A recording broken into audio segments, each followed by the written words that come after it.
Hello there, my name is Logan, but you can call me Copycat99, and today I thought I'd go over one of my personal favorite Twin Suns decks that I've been playing recently.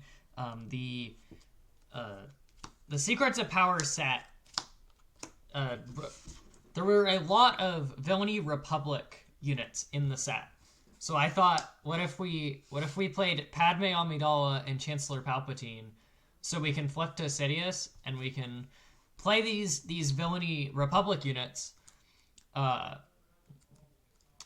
color in a Padme deck where you can draw them with Padme. So that was the basis of the thinking for the deck. And then the leaders seem to synergize really well together so far with how I've been playing it. So Padme draws you Republic cards, which can either be heroism units for Palpatine, or if you need villainy units, there is a ton of Villainy Republic in here that you can draw to flip Sidious. And then Sidious is backside making a clone, makes it easier to maintain coordinate. So you kind of just get this machine where you can start Padmeing every turn if you want. And then Padme's flip side is obviously great. She's a 2/7 restore one that draws a card on attack like 90% of the time. And then the other thing is Republic, this last set got a lot of love. There is a large density of good sentinels, of good cards that with restore, good cards that give your other cards restore. And go wide payoffs. Like Sack had Secrets of Power had quite a few good go wide payoffs. And another good way of keeping your coordinate online is tokens. So that out of the way, that's like the basis of the deck. It is a green, blue, yellow deck. So for 1-drops, we've got Corrupt Politician and Wolfpack Escort. Corrupt Politician, like the first of the Villainy Republic units that inspired the deck. It being a really cheap, probably 1-cost 2/2 Sentinel, is really good.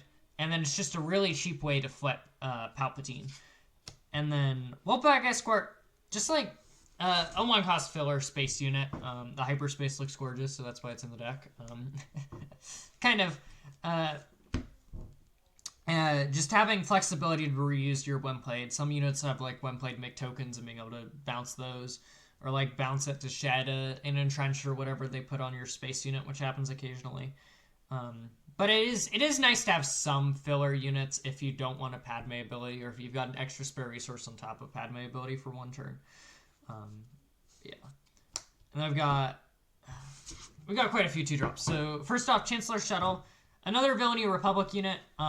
This card's funny because it technically is Chancellor Palpatine support. Like, if it dies while your Chancellor Palpatine is on the Chancellor Palpatine face, you do get an experience token. But if he's on the Sidious side and this dies, it actually doesn't see you controlling a Palpatine and you don't get an experience token. But it's a 1/3 restore unit. It's another Villainy Republic unit that Padme can draw. And it's just a decent curve filler. Like, again, you just need some ways to flip your Palpatine back. And all these cheap Republic villainy units is a good way to do that. Padme is just a decent turn 1. Another thing with this deck and with Chancellor in general in Twin Sets is you typically want most of your turn 1 plays to have the heroism aspect, so you can start to get that flip train rolling. And we're kind of strapped for options. Like I like thematic decks. Like, there's some cards that aren't Republic traded. It's not 100% Republic traded. But I like the density of the deck, or the majority of the deck, to be Republic traded, so it feels thematic when you're playing it. So this is a heroic Republic unit. It's got a coordinate ability that shrinks a unit. That's not bad. That definitely comes up. It's very easy to maintain coordinate with this deck. Outspoken Representative. This card feels designed to work with Chancellor. It's a cheap Sentinel with 0 power, so your opponents will kill it, which lets you flip Chancellor. And then when it dies, you make a clone, which helps you flip Chancellor later down the line. It gets Sentinel when you have another Republic unit. You will almost always have another Republic unit in play. It's basically always a 0/3 Sentinel that makes a clone on death, which is great.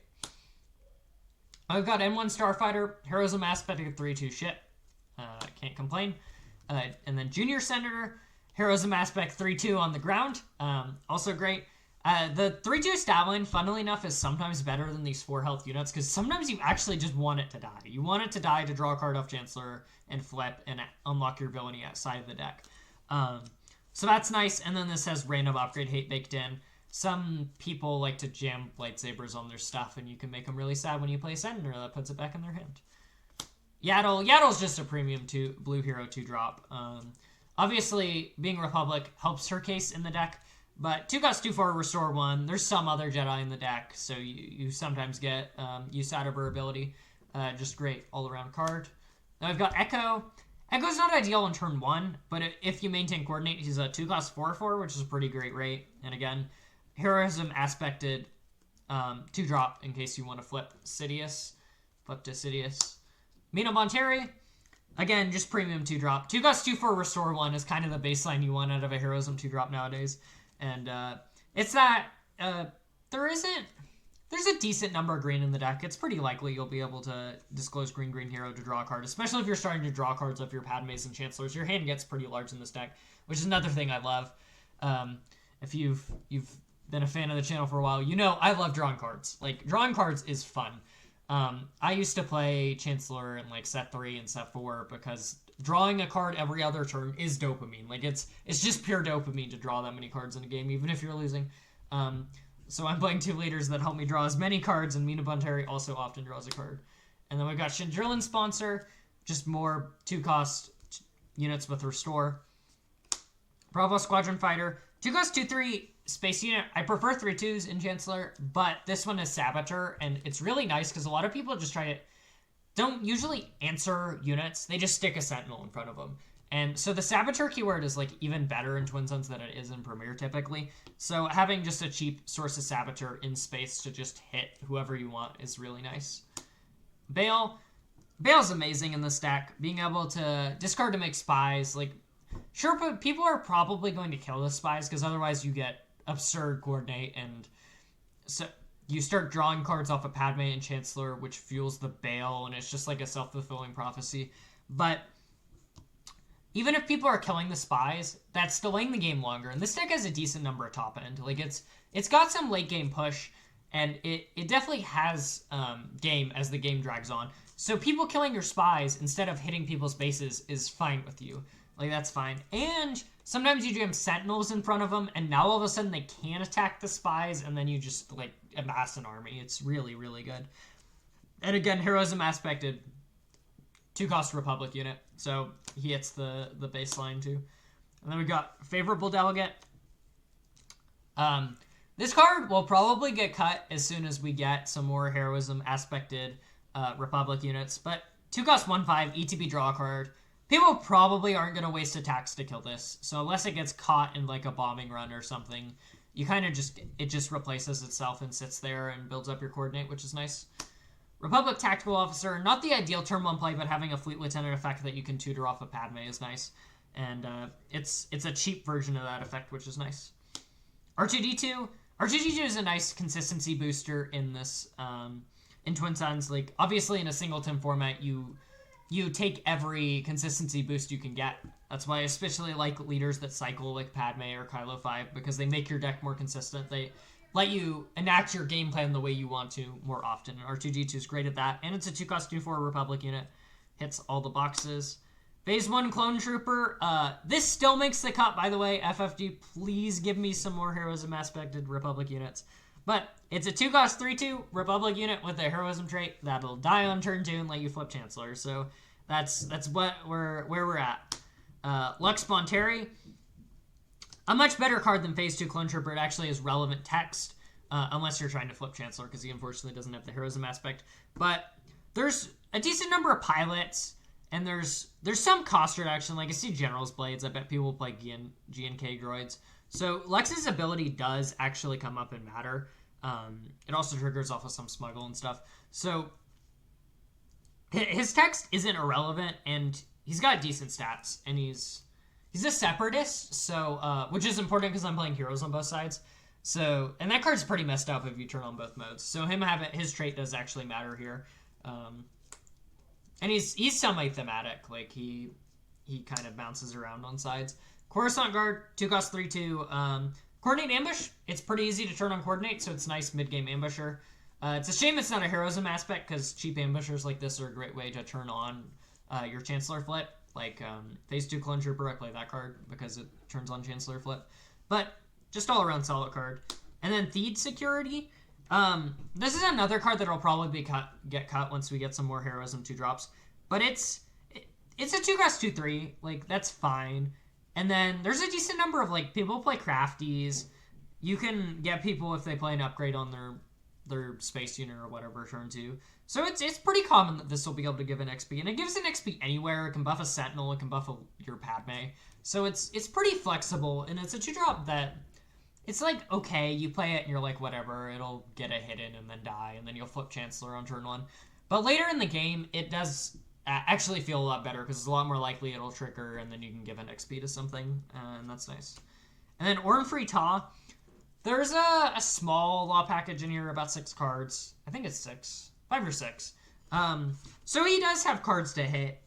He's actually mandatory, so you have to dig even if you think you're gonna whiff. And he scales off of the law cards in your discard pile. He'll maybe be a 1/4, 2/4 if you're lucky. This deck isn't very good at filling law cards in the discard pile. If you want to do that, play Trench. But he's a Republic 2-drop, and again, we're kind of strapped for options right now. Thankfully, the Twin Suns precons are the hero ones should have Republic cards. They're like, especially the Rex and Ahsoka one, I bet will have cards that'll be nice in the show. So that's all the 2 and 1 drops. And then start off the 3 drops. We've got Senator Chuchi. This card is just all around great. Essentially 2-cost 2/5 restore 3. We've got so many officials. Padme herself is an official. Like, I've had games where I just sit on Padme and Chuchi behind a sentinel or 2, and I just restore 1, 2, 3, 4 around and draw a card. And it's like the best feeling in the world. And like, you're not dying, like you're healing so much that the game is either dragging on or someone's killing your opponents and you're winning. So really, really great. And like I said, there's plenty of officials to give restore to in this deck. Republic Arc 170, 3-cost 3/4 space unit. Like, can't really complain. It's got the Republic trait. You can draw it. Captain Tifo. Tifo's amazing. He often just gives himself Sentinel, and he's a 3-cost 2/4 Sentinel, which is like whatever. It's pretty passable. Heroism aspect for Chancellor, again, pretty important.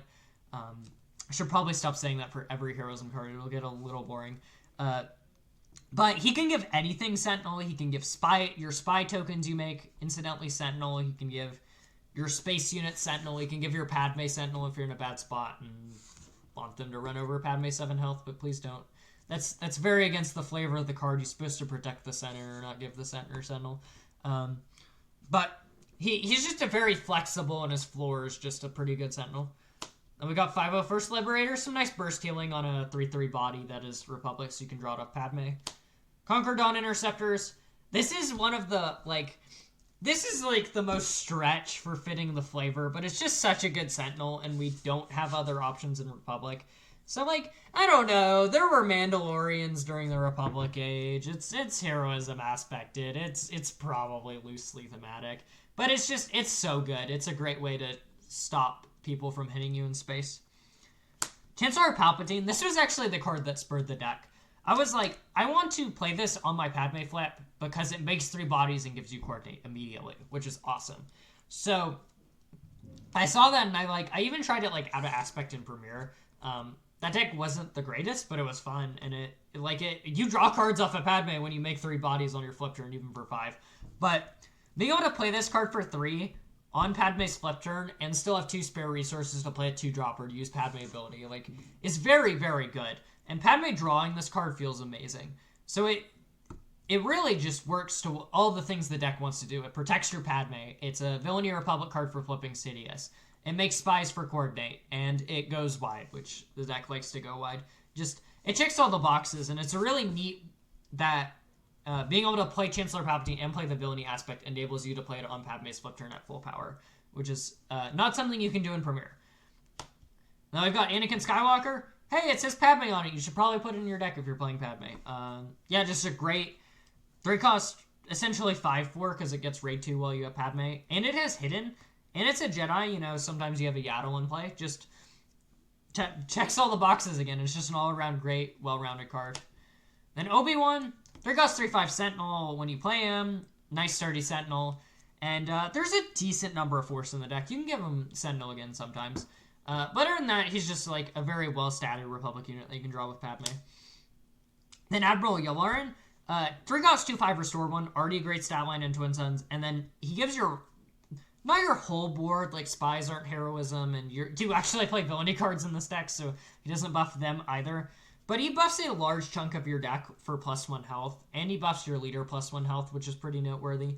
So he's a pretty solid card for making your board stickier and making it less likely people are going to attack on your stuff because it takes more to remove them. Then I've got Ahsoka Tano. Again, just a decent stated Republic unit, 3 costs 2/5. And you do make a lot of tokens, so having a natural action compression in her, like disclosed green hero to attack with a spy or attack with a clone or whatever, comes up pretty often. It's decent to be able to condense those actions that way, and disclosed green hero is like laughably easy with the amount of cards you draw. Newt Gunray. This card is really, really funny in this deck because it kind of hits exactly the flavor it was going for, but like to an even higher degree, because you just throw the heroism officials under the bus. You know, you just give Padme Sentinel, you give Orn Free Ta Sentinel, like all these silly things. He gives a large portion of the deck Sentinel, and he's a villainy unit for Chancellor, which is nice. This card randomly has grit too, like. You can attack into some token units or whatever and buff his grit, which is nice. And then Village Protectors. This is the other kind of stretch with the flavor. The totally self-proposed rules I go off of is if it's fringe and it's like, this is a very like generic scene. It's a very generically drawn Village Protectors. So I'm like, okay, I'm just gonna pretend this is some village in that actually showed up in the Clone Wars. Like it can represent that form of a village that is on theme. So like these fringe cards like this that are a little ubiquitous, whatever. They're not like super specific. I let it slide a little bit when I'm going for thematic decks, and so it makes the cut. And 2/2 Shielded Sentinel is very good at saying, I am not taking damage this round, or I'm taking very little damage this round, and it's taking the whole team's effort to get this off the table, which usually people don't and just attack each other and usually gonna sit here and life sick. I spent 3 resources to pacify the table against me. But again, just Sentinels and Restore are like the two things that if you want to do well in Twin Suns, you just spam them. And it, like, this deck has so much Sentinel, so much Restore. Both the leaders heal you between Padme's flip side and Chancellor. Like, they both draw cards. Like, it's the epitome of what is good in the Twin Suns format. And it makes for a very strong list, even while staying very thematic, which makes me very happy. And we got Sanctuary Shuttle. Can't wait for this card to rotate out of Premier. It is a menace in board spammy decks in Premier. But in this deck, it's a lot more fair. Like, it's pretty likely people have a space unit can pick it off. It's nice as, like, pseudo upgrade hate, so you can just capture a Gunji with a General's Blade or whatever, and then expect it to die and then get the guy back. But Coordinate is trivially easy to turn on in this deck, and it's just a nice Republic unit that you can draw. Phase 2 Clone Trooper, like I said earlier, this is a really clean, reliable way to flip your Chancellor if you're stuck without heroism units on board. And it's nice to finish something off, or be like, if I put 3 damage on their leader, can you finish it off with your other unit? And not have to sacrifice your board state that you have developed to do that. I've got G-Type Nubian Starship. ETB draw a card, and then if I kill it, you discard a card, but Chancellor probably draws you a card. So you're almost fine if they want to spend resources to kill this, and if not, it's just like, it's a decently statted space unit that just hangs out and pummels people for 2 very slowly. And then to round off the 3 drops, we've got Political Bully. This is honestly, I'm super committed to the theme of Villainy Republic units, because this is not a good card. Honestly, totally cut this card. If you're building your own build of the deck, you can cut this card, absolutely. But it's villainy trait aspected, and it's got the Republic trait on it, so it's in the deck. I'm playing almost all of them that are there. I need a density of 3 drops anyway, so it often shoots a guy for 2 on play, because you have a ton of officials in the deck. Its stats are atrocious though. 3 cost 2/3 is not where it's at. But, you know, sometimes you'll finish something off, and people aren't going to remove this. People aren't going to spend resources to remove your 2/3 that's done after it's played. So it will hang around, and it'll maybe help you keep Coordinate, or slowly put some damage into someone's life total, or like chip away at a sentinel or whatever. So it's not that bad. It's like it's an objectively bad card, but I don't think it's that bad in the context of the deck and in the context of a format where playing the most broken thing every turn might just get you targeted. Like sometimes you want to play some bad cards to like make it harder for people to just like focus you down and be like, he's absolutely the threat. He's playing broken stuff. All right, next up we've got some 4s. Captain Tifo. One of the greatest additions to Republic this set, man. Super sticky sentinel. If they're attacking him with the small units, you get to heal a bunch. It heals even if they kill it in one shot. Just all around great card. Shakti. Shakti's stats aren't the greatest. 4 cost 3/4 isn't where it's at, but she anthems all your tokens. And this includes spies, which is really interesting. It makes your spies 1/2s with raid 2, so they aren't completely free to attack into, which is definitely interesting, and it comes up. But she's another card that's kind of innocuous. Like, unless you have a ton of spies, she's not doing a lot. So people are probably going to kill her, and then all of a sudden she attacks and makes a clone, and now she's actually worth her 4 cost price tag. And then you flip and you plot Chancellor, and all of a sudden she's buffing a bunch of tokens that are like, oh crap, we maybe should have killed that actually. So she's got a pretty low floor, but her ceiling's pretty high. So she's nice. Nubian Starskiff, again, a great statted unit with Restore 2. Usually units suffer stats for Restore 2, so for finding good units with Restore that don't suffer on the board is really nice, and Nubian Starskiff's one of those. Masameda. It's really sick to be able to play this card on your Padme flip turn if you're on Chancellor and give Padme and like a Spy or a Chuchi or whatever an XP. Like, you literally can't do that in Premiere. Like, you can play Chancellor on Padme flip in Premiere. It's just kind of meh because it costs 5. Masameda costs 6 out of Aspect. So this is a literal interaction that is literally not possible in Premiere, which I love stuff like that Twin Suns enables crazy stuff like that. So, yeah, Masameda is great.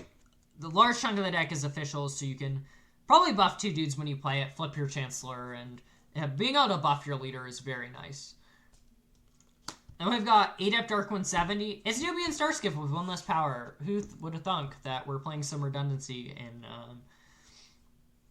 in a Twin Suns deck that's a singleton 80 cards. But yeah, just this one's Republic traded, so you can draw it. So they're kind of equal in the deck actually. This is a 4/4 conditional Restore 2. This is a 3/4 always Restore 2 and Republic traded. So yeah, obviously great for similar reasons to Nubian Starskiff. Sly Moore.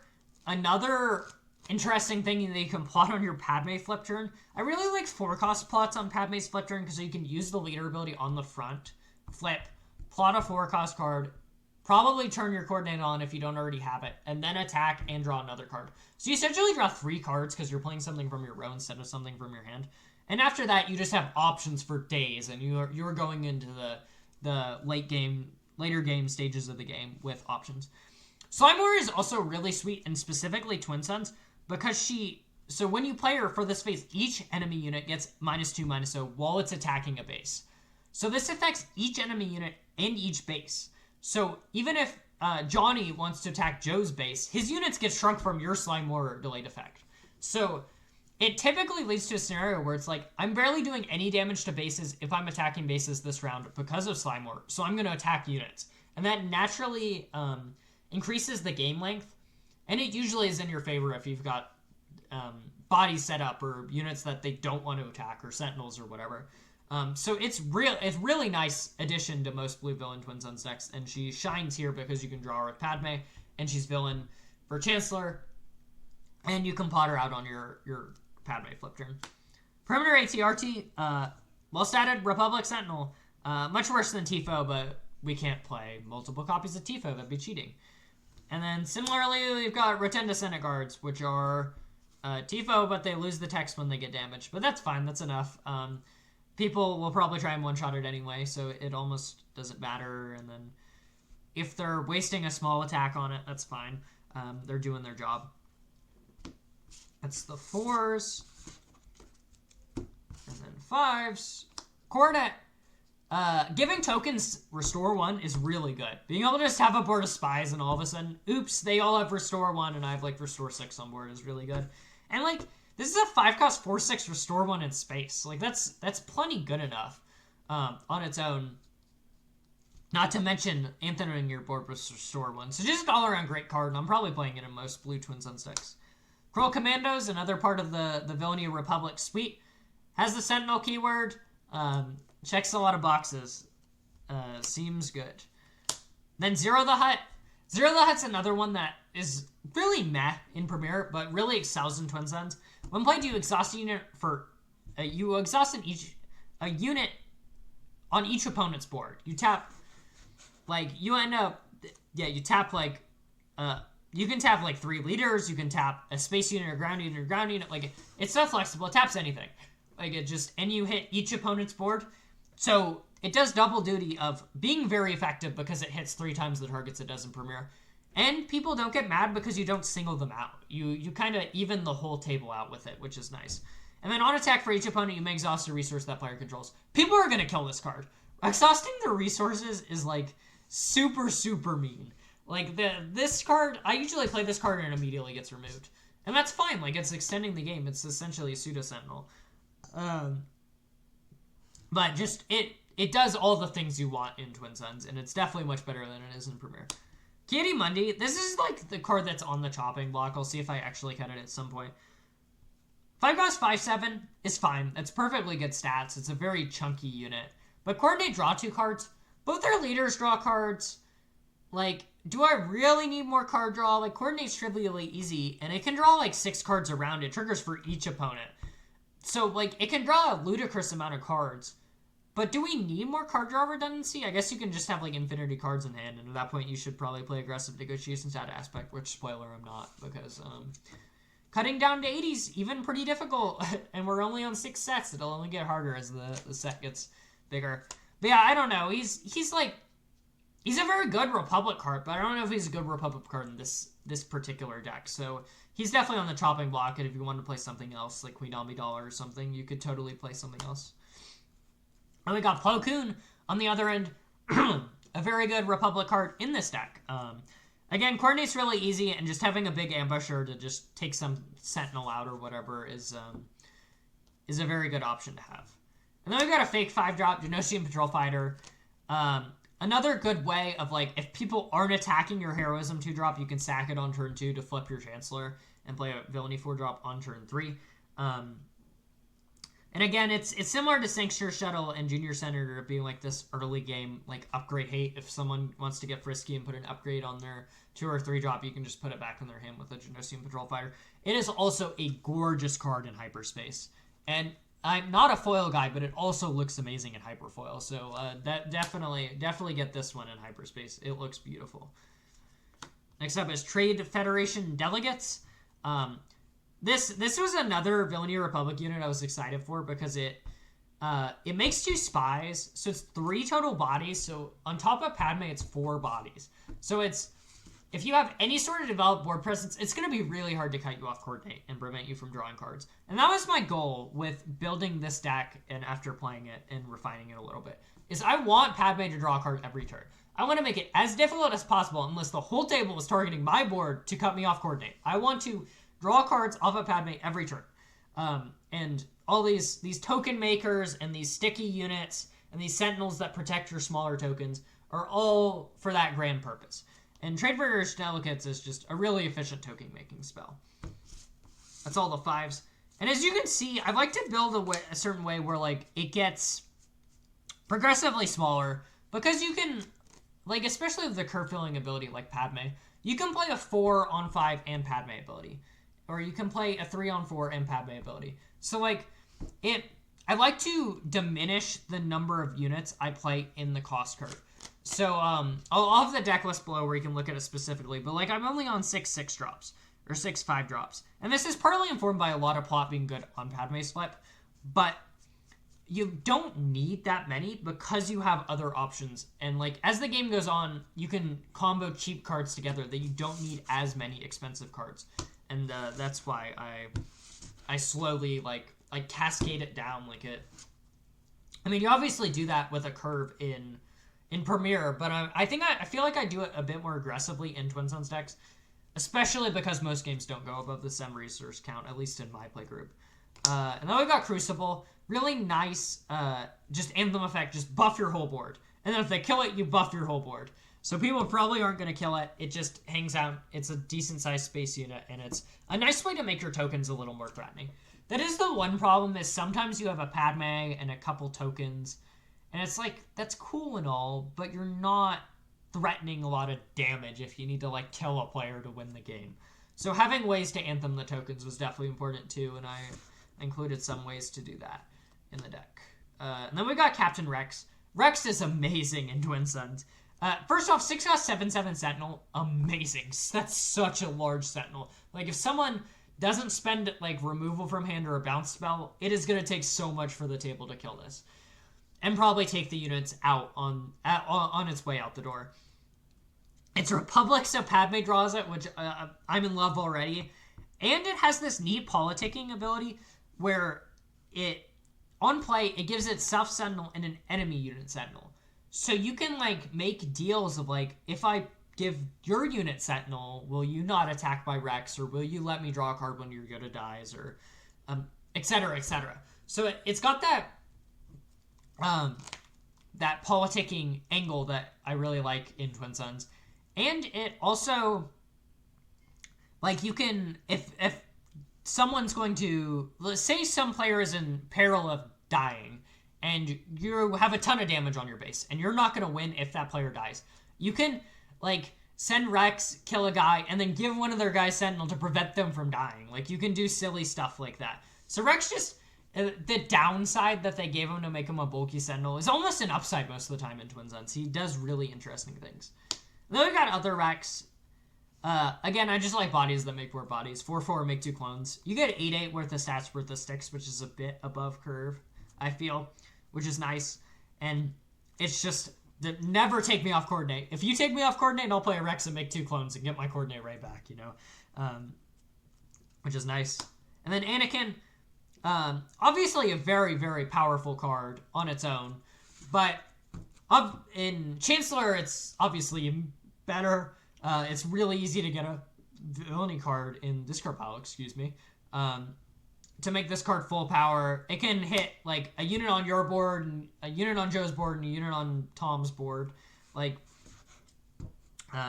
it can shrink down a leader so someone else can finish it off. Very, very flexible and super easy to turn on in a Chancellor deck, so obviously a great thing. And see, I'm only on 4 6s, because there's so many good 5s that you can, like fill it in. And I think I'm on I Am the Senate, which is like a pseudo 5 if you're on Chancellor side. 7s, Radiant 7. The only part I hate about this card is it deals 5 indirect to a player. You have to single someone out for the indirect. But the aura making all your opponent's units smaller for each damage on them is really good. Being able to just, like it's going to demand an answer. Your opponents are going to have to kill it, because otherwise all this chipping away at your Sentinels you've been doing all of a sudden makes their units, like, 1, 2, 0 power. Like, it makes them really small. So it's really nice, and you can just do indirect to the player highest in the lead. Like, that's typically what ends up happening, and they put it on their base probably, and it's fine. It evens it out a bit. But this card really, really does excel in Twin Suns if you are getting them at 7 point and you have a turn off to play it where you don't need to interact with the board. Kelleran Beck pulls a 3-cost Sentinel most of the time.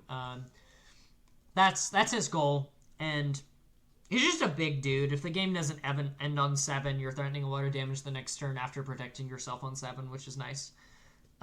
It's funny that I think Luminara is better than Kelleran in specifically this deck in Twin Suns, because the nature of games don't go as long. Like, Kelleran in Premiere scales infinitely, because games usually go to 8, 9, 10 resources sometimes, depending on the matchup. In Twin Suns, that doesn't happen very often, at least not what I've experienced. But Luminara, 7 cost coordinate grit, basically just always says grit. Like I said, all the coordinate cards in this deck basically just have their full decks all the time. Unless you have a really bad draw and just cannot make tokens for some weird reason, you will have coordinate online. And then when playing, choose a base, heal 1 damage from it for each unit you control. So It again does this funny thing if you can heal somebody that's about to die. It doesn't have to be your base. But very often, it's like someone kills a player and is doing all this math, and then you just dirtle with all your tokens, and it's a close game, and then you play a Lunar and like heal 6, and you throw off everyone's math and you win the game. Like, it's so swingy, and in a deck that makes such easy spies and clones, you have a ton of bodies to buff this heal to kind of an insane number for 7 resources. Then here's a fake 7. This is at the end because it's a 9, but I really consider it a 7 in this deck. Because you're most of the time going to sack 1 token for it, like a spy or a clone, or an outspoken representative that makes a sentinel, you know, some fodder unit. It does have exploit 4, so it's really hard to quantify. Like I said, I default to saying it's a 7 drop, but you can play it for exploit 2 on 5, or exploit 3 on 3, or exploit 4 on 1. Like, depending on your tokens, or what the board state likes, what your resources happen, it's a very flexible unit cost-wise. It's got Restore 2 on it, which is great. It's a 7/7 in space, which is pretty large. And you have this, like, weird, like, disarm, no good to me dead effect, where you shrink a unit, -4, -0, and you prevent it from attacking. So, like, if your opponent's got a Han 1, or if one of your opponents has a Han 1, you're really worried about them getting to 7, flipping their Lando leader on their space unit, and playing a 7 drop.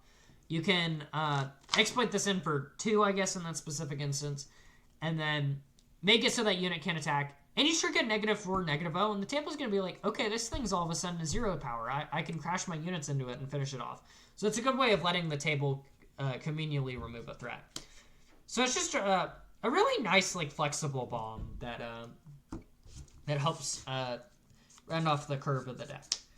And then I'm on no 8 drops. I considered AT Vanguard because that's the only thematic one. Like, absolutely, if you want to bring this deck to the highest power level you can, play Redemption, play Home 1, you know, you can do these things. But I'm not playing those cards because they're not the most thematic, and I really like thematic decks. Because if I want to just play Sweaty, Premier, I'll play Premier, or I'll play, like, I'm interested in Highlander once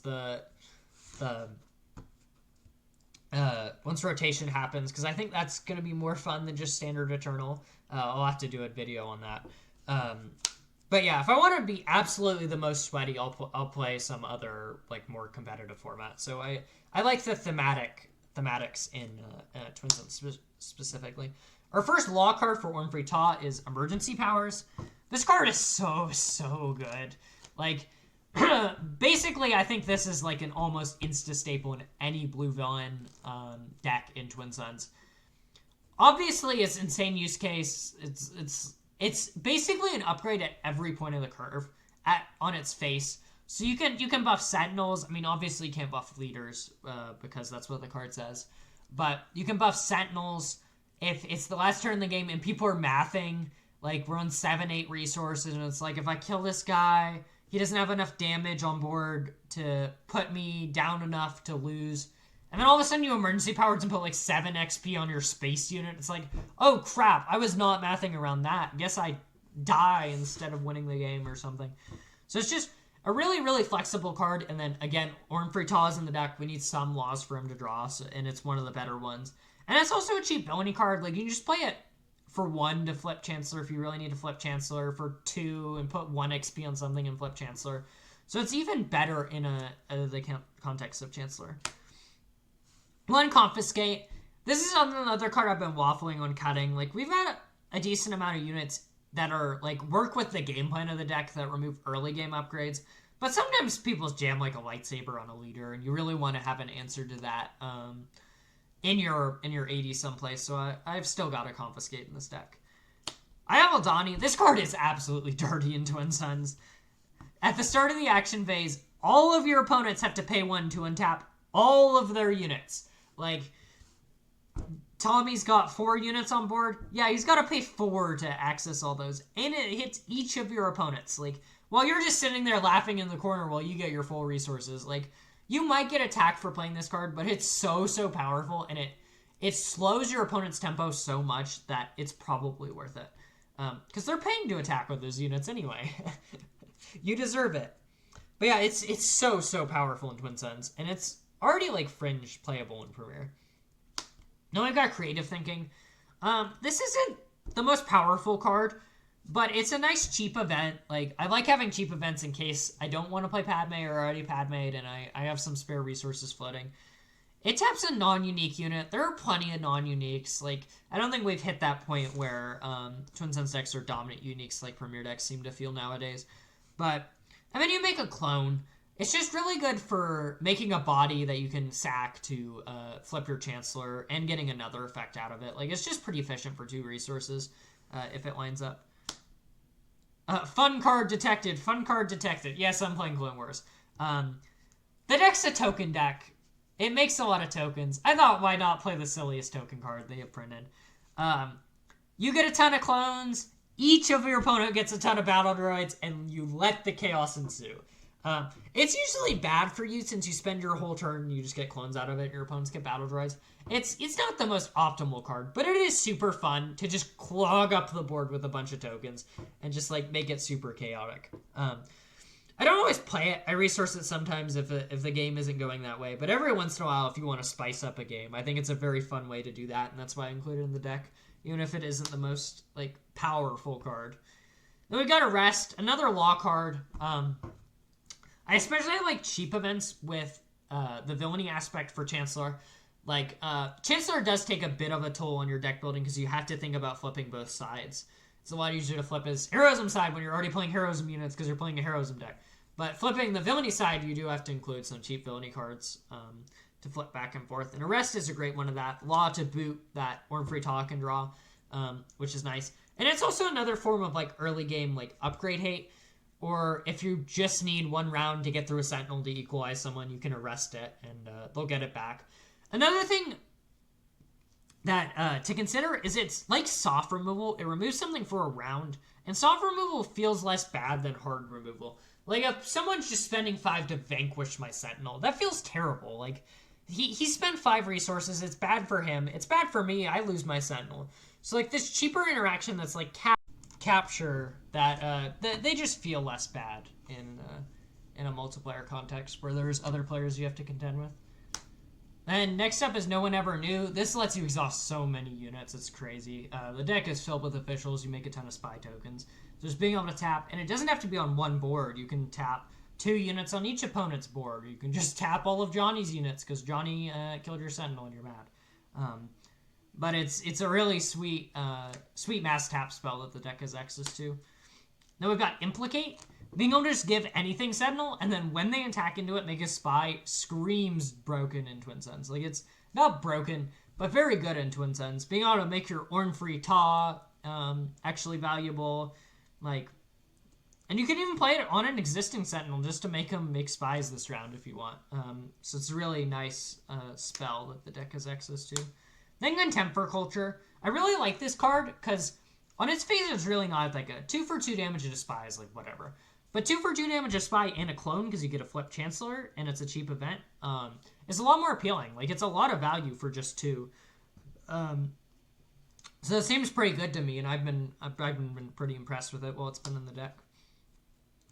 And then we've got Heroes on both sides. This card, even just to buff a Republic unit +2/+2 and give it Saboteur, is honestly enough. That's pretty efficient. That's basically like breaking in, but you get a health benefit and no action cheating. It's a Republic traded event, which Padme draws Republic cards. So you can draw this off of Padme. That's like the primary reason it's in here. But it also, there are some separatists. You know, Lux is a separatist. Mina Bonteri is a separatist. The Malevolence is a separatist. And when you get full value out of this card, it is absolutely bonkers. So like a kind of meh floor is absolutely worth it for a card that you could draw off of Padme and it has a nut ceiling. So I really like that card in the deck. Merciless Contest. This is the one like hard removal I play, at least in the cheap realm of the deck. Just because it affecting all players. It's so funny to make everyone sack one of their units. No one wants to sack one of their units, so it does a very good job of cleaning up the board, and usually just sack a token and don't care. And we've got Bogged Down in Procedure, another great law that Orm-Free Talk can draw. Tap a unit, disclose cunning, tap another unit. just another efficient exhaust spell to mess with math on certain turns. Then we've got On the Doorstep. Again, another spell that's just like, I'm going to make 3 dinky dudes that turn on my coordinate. The ETB ready so you can like finish some stuff off or get some chip damage in, and it's obviously an event. And if you're on the Chancellor side, you get to flip most of the time, so that's nice. And then we've got Corporate Warmongering. This is another of the like anthems that I've made space for to make your tokens a little more threatening. You get a buff Padme +3/+3, and her whole army gets +1/+1. Pretty efficient for only 4 resources, and it's a villainy card. Unfortunately, not a law. It's a plan, so the trait doesn't matter, but it's a very good way to make your weenie board a bit more threatening. Then we've got In Defense of Camino, another Republic event, which is nice since Padme can draw it. This typically gives most of your board or all of your board restore to, and if they remove your stuff, you just get replacement clones, which makes it very, very difficult for your opponent to set you off coordinate if killing your board gives you more dudes. So it's a pretty decent card. It's kind of expensive at 4, but if you have a way to weave it in, it's a good way to heal a lot in 1 round. Then we've got Tragedy of Plagueis, mostly in here for the flavor, but it's also nice that you can play it on a Sentinel and just like make a Sentinel unkillable if they don't have removal for a round, which is definitely a powerful angle that you can use the card with. But otherwise, it's an expensive power that's flavorful because we're playing Chancellor Palpatine. Then we've got One Rival's Fall. This is the one exception I do make to my too much expensive removal. Some leaders just need to die. Like, if your opponent flips a Kylo and makes him a 15/15 with a ton of upgrades, he needs to die. Like, I'm sorry. I maybe let him get attack off with it if it's not just going to flat out win him the game, but that needs to die. So just having a catch-all, like, if a leader just really, really needs to die for the good of the table, it's good to have that access in your deck. And then rounding off the events, we've got I Am the Senate. This card's just fun. Just make 5 spies. Like, your opponents will probably kill them, but it's really fun to just make 5 dudes and say I Am the Senate when you're playing Chancellor Palpatine Padme, you know? And again, it's a law event, so draw it off Warren Free on turn 1, feel good about yourself. Definitely nice. Then we've got Legal Authority and Perilous Position. These are the types of cheap interaction I play. Legal Authority is a capture spell, and Perilous Position is just an exhaust spell to, like, it's a cheaper rival spell most of the time where you put a leader out of commission for 1 round, and may soften it up to other people to remove. Legal Authority is a law for Orm Free also, which is nice. All right, I think I've dragged this on long enough. I have been rambling about this deck way too much because I love this deck. But if you like this kind of content, you should like, comment, and subscribe. It helps me out. It helps grow the channel, and it makes YouTube like me more. I think that's all I've got for this video. I will see you in the next one.